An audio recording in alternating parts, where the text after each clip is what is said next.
तारीख सिर्फ लिखी नहीं जाती बल्कि निशानियों में छपाई जाती है।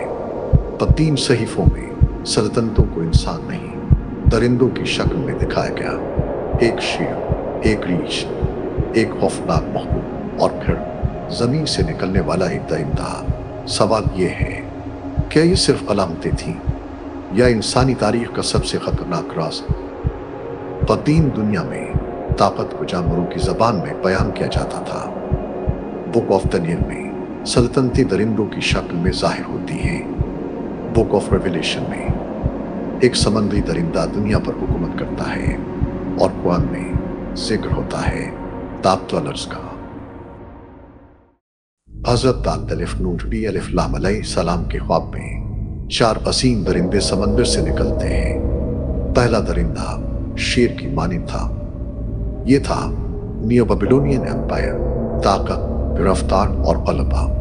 फिर आया एक रीछ, ये था अचीमेनिड एम्पायर। इसके बाद चापसरों वाला चीता, ये था मसिडोनियन एम्पायर और इस चीते की ताकत थी अलेक्जेंडर द ग्रेट।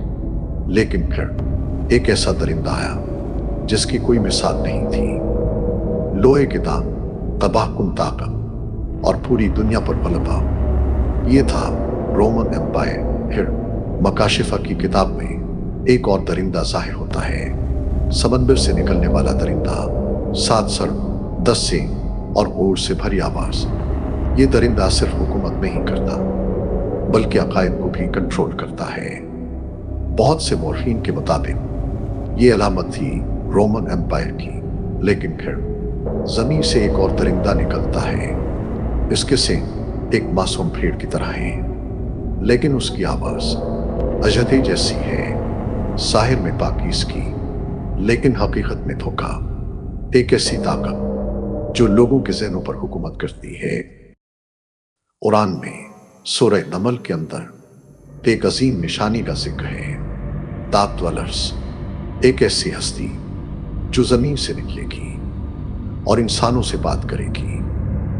क्या ये एक हकीकी महबूब खूबी या ताकत का कोई अजीम निज़ाम? ये राज आज तक बाकी है। फिर तारीख में एक ऐसी जमीनी ताकत उभरी जिसने दुनिया को हिलाकर रख दिया। मंगोल एम्पायर, शहर जल गए, सल्तनती खत्म हो गई, लाखों इंसान मारे गए।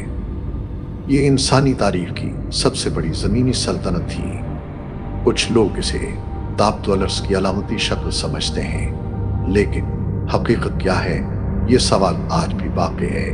हर दौर में एक नई ताकत उभरती है, कभी सल्तनत के नाम पर, कभी मजहब के नाम पर और कभी आज़ादी के नाम पर। लेकिन तारीख हमें एक बात सिखाती है, जब ताकत इंसानियत से बड़ी हो जाए तो वो दरिंदा बन जाती है।